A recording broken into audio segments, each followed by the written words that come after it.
Class 10th का जो 5th chapter है अर्थमेटिक प्रोग्रेशंस एपी का क्वेश्चन जो है 11, क्या है क्वेश्चन कि which term of AP 3, 15, 27, 39 will be 132 more than it's 54th term. Question को ध्यान से हम पढ़ेंगे और समझेंगे क्या है। अब इसमें जो है ना बच्चों को समझ में नहीं आता कि क्वेश्चन कहना क्या चाह रहा है, ठीक। फिर हम जैसे ही समझाना स्टार्ट करते हैं तो यहाँ पे एक दीदी है वो कुछ ना कुछ करना स्टार्ट कर देती है, ठीक। इधर देखो एक एपी है, एपी का मतलब क्या, अर्थमेटिक प्रोग्रेशन का मतलब क्या कि इनके बीच का जो डिफरेंस होगा वो इक्वल होगा। देखो 3 में 15 हुआ तो 12 ऐड हुआ, फिर 15 में 12 ऐड करेंगे 27, 27 में 12 ऐड करेंगे 39, ऐसे बढ़ता चला जाएगा। लेकिन ये तो एक एपी है, क्योंकि भैया पहले ही बोल दिया है एपी है। एपी का मतलब ही होता है कि उनके बीच का जो डिफरेंस होता है एक दूसरे नंबर के बीच का वो क्या होना चाहिए, इक्वल होना चाहिए, ठीक। एपी का आपने जैसे चैप्टर स्टार्ट किया होगा तो समझा होगा एपी क्या कहलाता है क्या नहीं, ठीक। लेकिन इसमें बोल रहा है क्वेश्चन क्या बोल रहा है और दिया क्या है। एपी हमको दिया है, मतलब ये दिया है, देखना ध्यान से। पहले लिखूंगा सॉल्यूशन, ठीक, फिर गिवन दैट।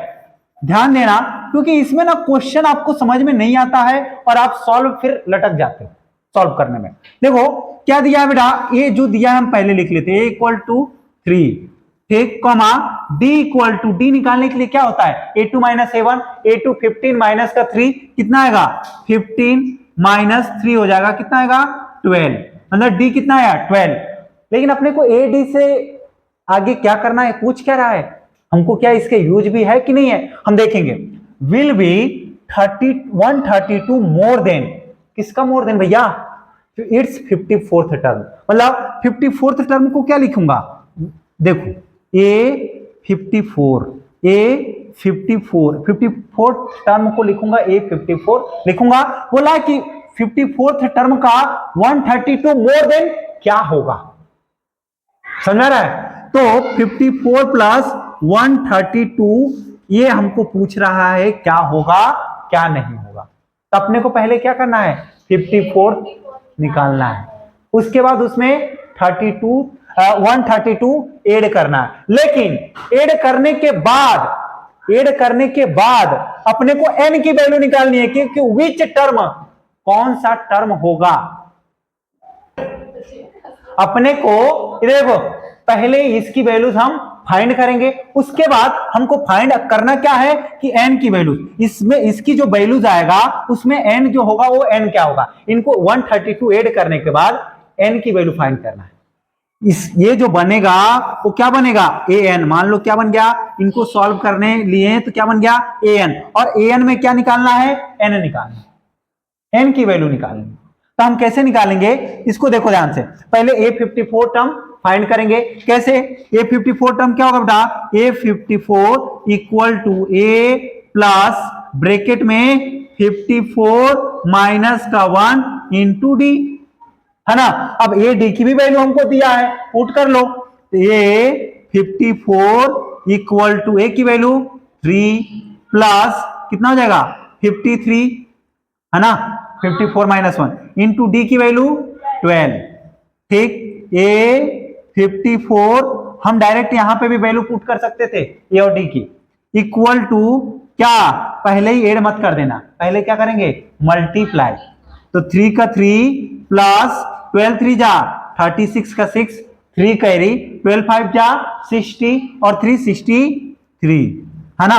अब देखो A54 ये A है, इक्वल टू कितना आएगा 639, ये हमारा क्या आया, A54 आया।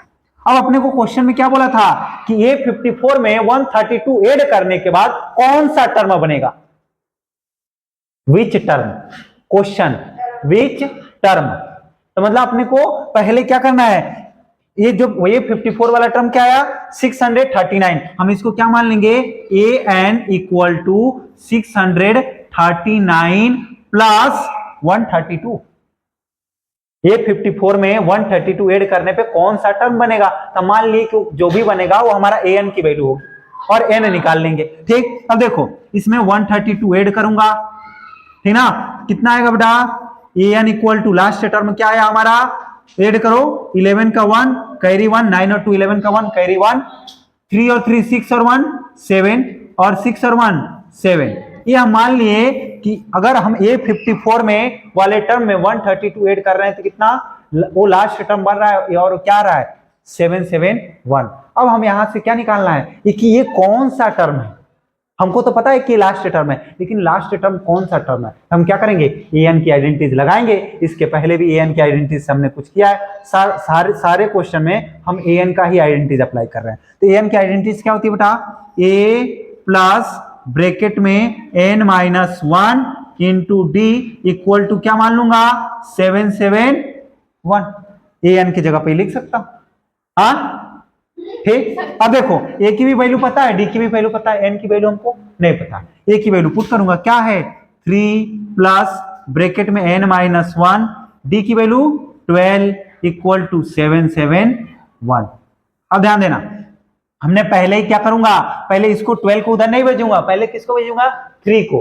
3 यहां प्लस में था, उधर जाके माइनस में। उसके बाद ये दोनों टर्म जो होंगे ये और ये मल्टीप्लाई में, तो उधर जाके 12 को भेज के डिवाइड कर लेंगे।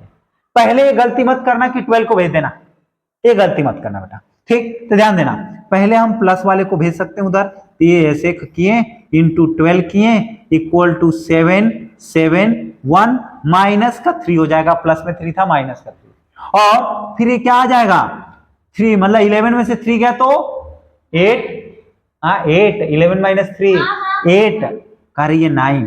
यहां क्या बचेगा 6, तो 6 यहां 7 है ना। अब देखो यहां n माइनस का 1 इंटू 12 इक्वल टू 7668।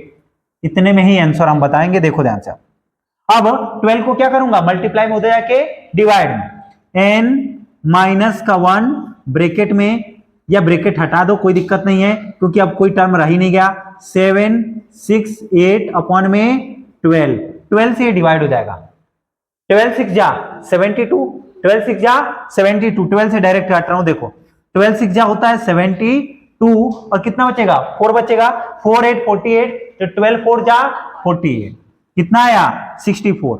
मतलब n माइनस 1 इक्वल टू 64। ठीक, इधर साइड में फिर से कर रहा हूं, देखो ध्यान से, आपको समझ में आया इजली।